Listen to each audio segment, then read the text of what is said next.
untuk mengejar kesempatan-kesempatan seperti lomba ataupun melakukan berbagai aktivitas.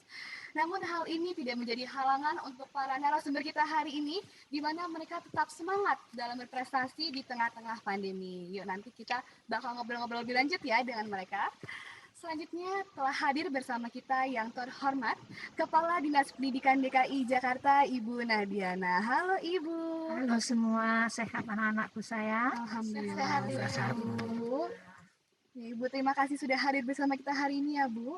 Dan juga selanjutnya saya akan menyapa teman-teman narasumber kita hari ini, siswa-siswi berprestasi DKI Jakarta. Yang pertama ada Alia Fatika Santosa dari SMA 70 Jakarta. Halo Alia.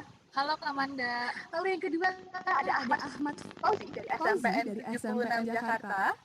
Yang ketiga ada Arista Widya Maheswari dari SMA 61 Jakarta. Mereka adalah siswa-siswi kebanggaan DKI Jakarta yang memiliki segudang prestasi di bidangnya masing-masing. Yuk kita mulai ngobrol sama mereka yuk. Hai teman-teman, apa kabarnya nih? Baik semua? Baik. Alhamdulillah. Kalian ini kan teman-teman yang berprestasi ya, maksudnya banyak kegiatan di masa pandemi. Kalau boleh cerita, apa aja sih kegiatan kalian selama ini? Dimulai dari Alia deh, coba. Hai Kak, jadi kegiatan aku nih selama pandemi ini bukan cuma belajar, tapi karena banyak kegiatan yang akhirnya dilaksanakan secara online, aku tuh akhirnya mempunyai banyak kesempatan untuk kayak mengikuti lomba dan kayak mendalami hal-hal yang berhubungan dengan bakat minat aku Kak. Jadi nih biasanya aku BDR dulu dari jam 6.30 sampai jam 12. Nah di luar jam BDR itu aku juga berbagai kegiatan. Kayak misalnya nih aku latihan balet. Biasanya aku latihan tuh 4 sampai 5 kali seminggu dan biasanya itu aku latihan 2 jam tiap harinya. Terus, selain latihan balet, aku tuh juga latihan tari tradisional dengan guru aku. Selain kita menggarap tarian buat FS2N, kita juga udah menggarap tarian-tarian lain. Nah, di 70 itu, aku kan juga ikut ekskul, Kak. Ekskulnya itu namanya Model United Nations Club. Model United Nations itu sendiri. Kayak seperti simulasi konferensi sidang PBBK. Nah, karena aku ikut ekskul itu, aku akhirnya kan bisa ikut lomba. Nah, karena aku ikut lomba itu, aku akhirnya bisa ketemu teman-teman baru. Dan kayak, ya pokoknya fun aja lah, Kak. Terus, nih, di sela-sela waktu luang aku juga bisa menulis novel dalam bahasa Inggris. Dan akhirnya novel itu bisa terselesaikan, Kak. Dan insya Allah mau diterbitin, doain ya Kak. Tentunya dong. Kalau boleh tahu novelnya tentang apa sih Alia? Tentang fiksi remaja gitu Kak. Oh oke, kita doakan yang terbaik ya buat Alia. Ya, sabar banget nih buat baca novelnya. Dan sekarang aku mau pindah ke Fauzi nih. Fauzi cerita dong kegiatannya selama pandemi apa aja sih? Jadi Kak, kegiatan selama pandemi yaitu yang pastinya BDR yang dimulai dari pukul 30 sampai dengan jam 12 siang. Nah, BDR di sekolah saya itu Kak diawali dengan tadarus Al-Quran dan juga kegiatan literasi. Nah, kegiatan literasi ini menjadi tempat untuk saya kreatif ya. Saya itu menulis cerita-cerita paradoks Kak di situ Kak. Di luar jam BDR, saya rutin mengerjakan soal-soal Olimpiade Sains dan saya juga gemar sekali bereksperimen matematika dan juga sains. Terus karena pandemi ini Kak, saya mempunyai banyak waktu luang Kak, karena nggak kemana-mana kan ya. Betul. Nah, waktu ini saya lomba seperti lomba sains dan juga matematika. Nah, yang diselenggarakan secara online. Saya juga bergabung dalam forum-forum diskusi sains di mana kita bisa bertanya ataupun menjawab soal-soal sains. Ini juga bermanfaat sekali untuk saya mendalami materi-materi yang akan dilombakan nanti.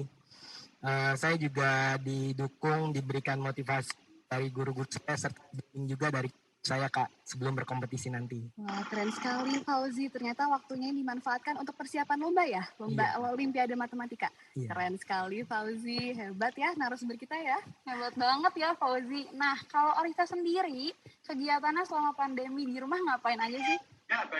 Tentunya sebagai pelajar, kegiatan saya yang paling utama adalah pembelajaran jarak jauh, dimulai dari jam 6.30 sampai jam 12. Karena masih banyak sekali waktu luang, saya bisa pergunakan untuk meluangkan hobi saya seperti melukis, lalu bermain musik, olahraga panahan.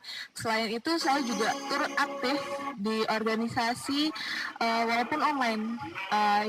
Walaupun online kita juga bisa mensosialisasikan mengenai COVID-19 dan juga masalah perkawinan anak.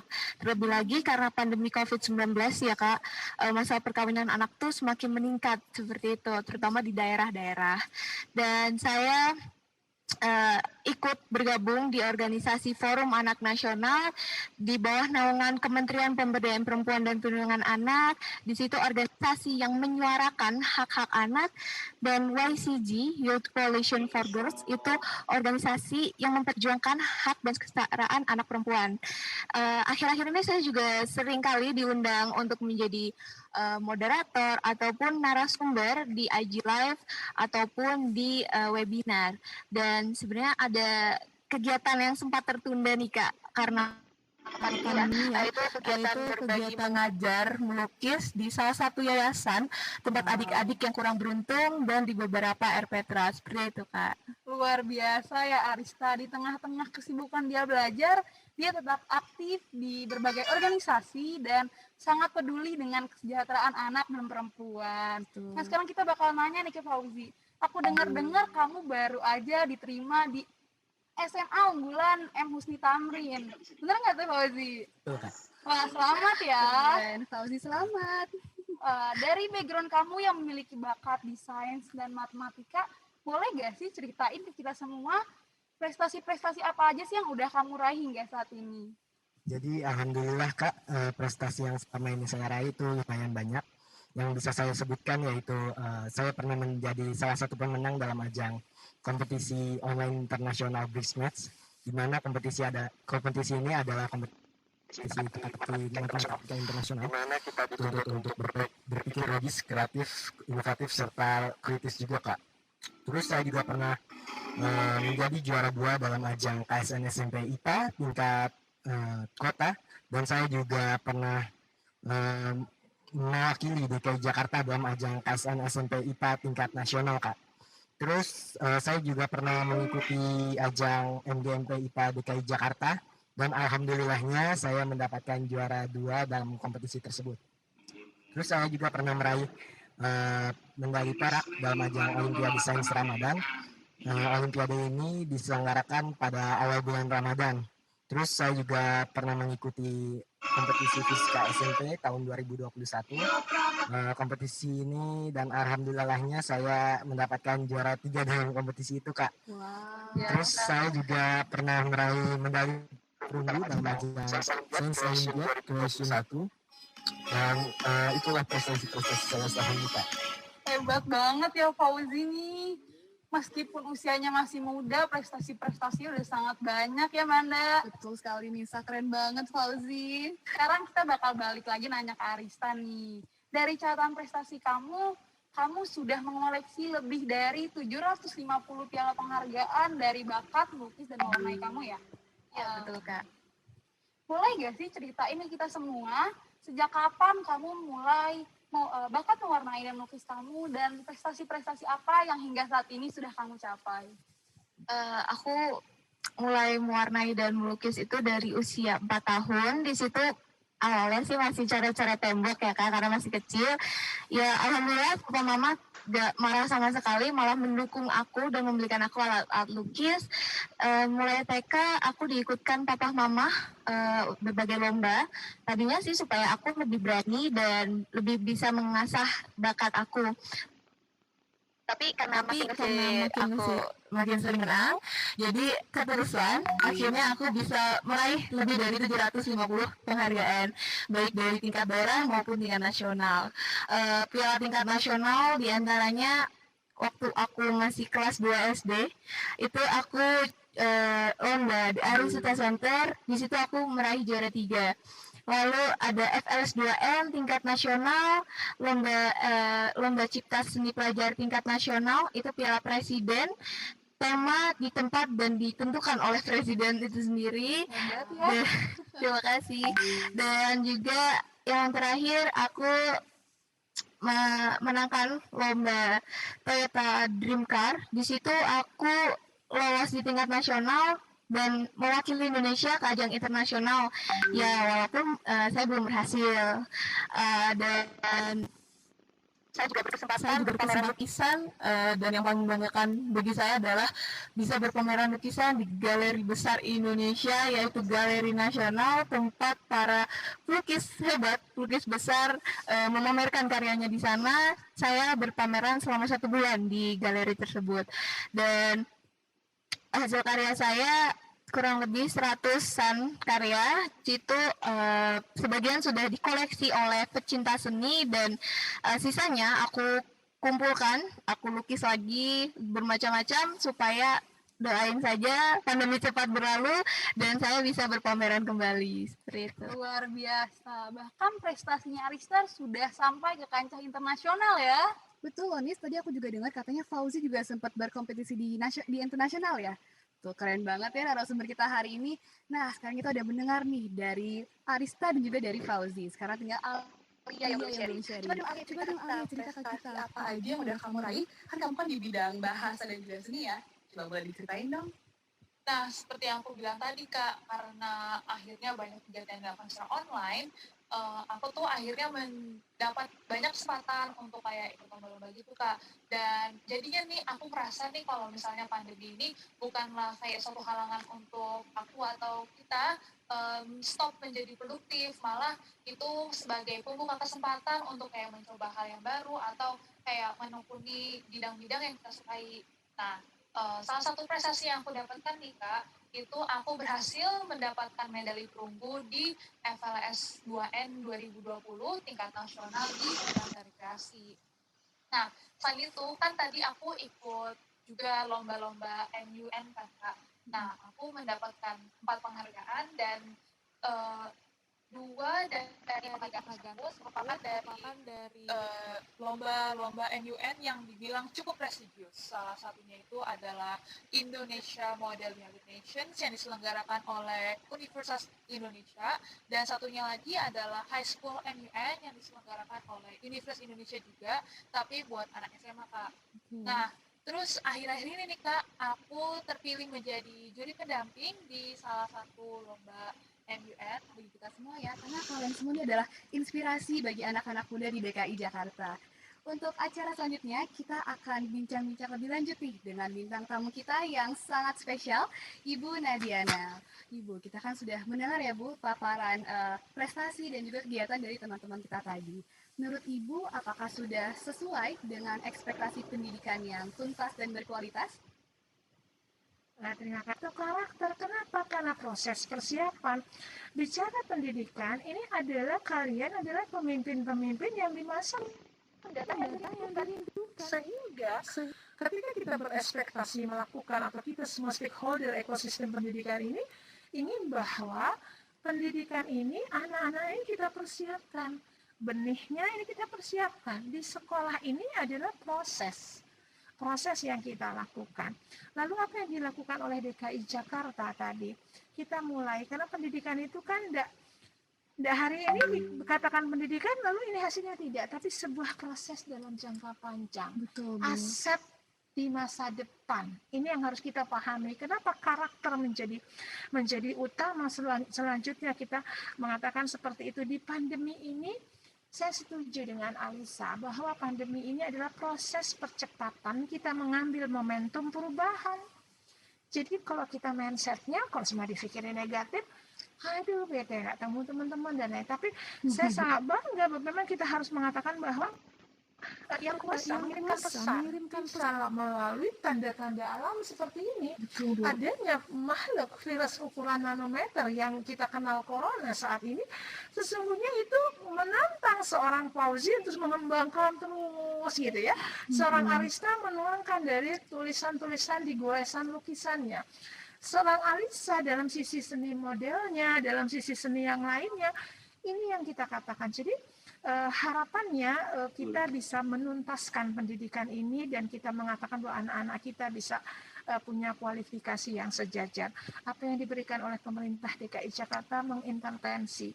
Yang pertama, seru kemarin PPDB seru ya, itu dalam rangka kita merencanakan sebuah perubahan sosial dalam jangka waktu yang panjang, di mana seluruh anak Jakarta punya kesempatan yang sama.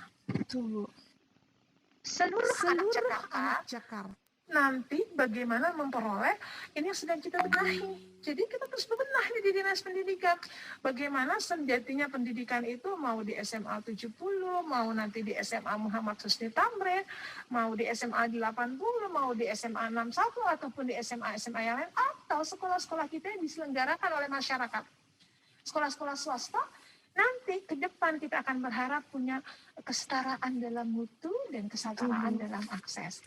Ada KJP, setelah itu ada KJMU, Kartu Jakarta Pintar, yang sejatinya kita ingin seluruh anak Jakarta yang punya keterbatasan secara sosial ekonomi punya akses yang sama, punya kesempatan yang sama. Lalu ada Kartu Jakarta Mahasiswa Unggul, ya, di mana kita memberikan juga kesempatan untuk anak-anak itu meneruskan kuliahnya. Dan sekarang sudah lebih dari 100 perguruan tinggi yang sudah bekerja sama dengan kita, dan kita sudah punya lulusan sekitar 300 anak-anak di mahasiswa unggul, dan beberapa membuktikan adalah lulusan terbaik. Jadi insya Allah anak-anak pendidikan di Jakarta ini mudah-mudahan kita sama-sama berekspektasi dan kita sama-sama mewujudkannya. Amin, terima kasih Ibu. Dan memang betul ya, ternyata harapan pendidikan ini memang harus sebuah proses yang panjang dan harus dibangun bersama-sama. Dan kita juga mau dengar nih Bu, pesan dari Ibu Nadiana untuk anak-anak muda di DKI Jakarta agar terus termotivasi dalam berprestasi dan juga berkarya, Bu. Silahkan. Ya. Jadi anak-anakku sekalian, bahwa proses pergantian itu adalah proses yang memang sebuah seleksi yang sudah alami. Saya akan tergantikan dengan anak-anak semua yang ada. Yang kita pesan di sini adalah di mana tadi bicara karakter.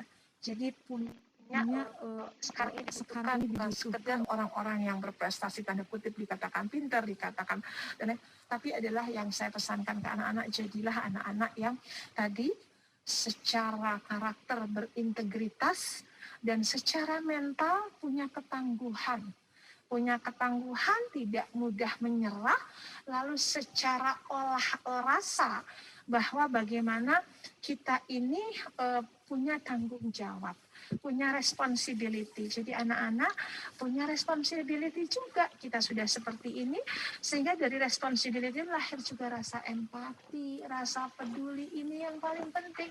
Karena sejatinya pendidikan itu bukan hanya how to be, tetapi mulai dari to do, to be, dan to live together. Bagaimana bisa hidup secara bersama dalam keberagaman. Bagaimana ini yang kita lakukan dengan artinya dengan pemikiran-pemikiran, kecerdasan-kecerdasan yang setara internasional, tapi kita punya perilaku yang memang budaya-budaya lokal kita. Dan insya Allah kita bisa hidup berdampingan satu sama lain dalam kedamaian. Terima kasih Ibu atas pesan dan motivasinya, luar biasa. Kita berikan tepuk tangan dulu dong buat Ibu Nadiana. Terima kasih, semoga ini yang Ibu sampaikan bisa menjadi pegangan ya bagi anak-anak muda yang nantinya akan menjadi generasi penerus bangsa di masa depan. Terima kasih Ibu. Oh iya nih Bu, ternyata salah satu dari 3 narasumber kita yang hebat ini membawa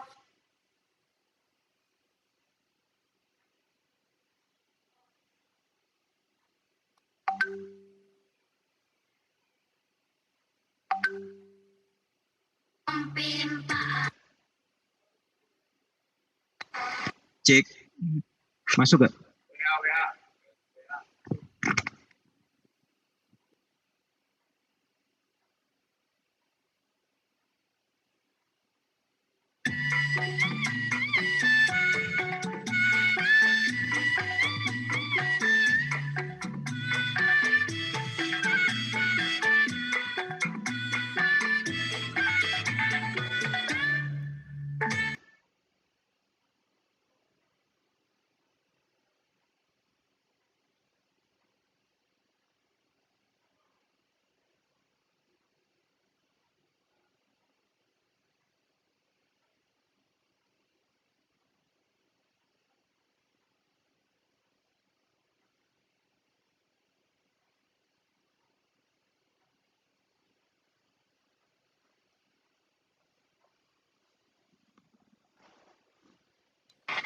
Cek, cek 1,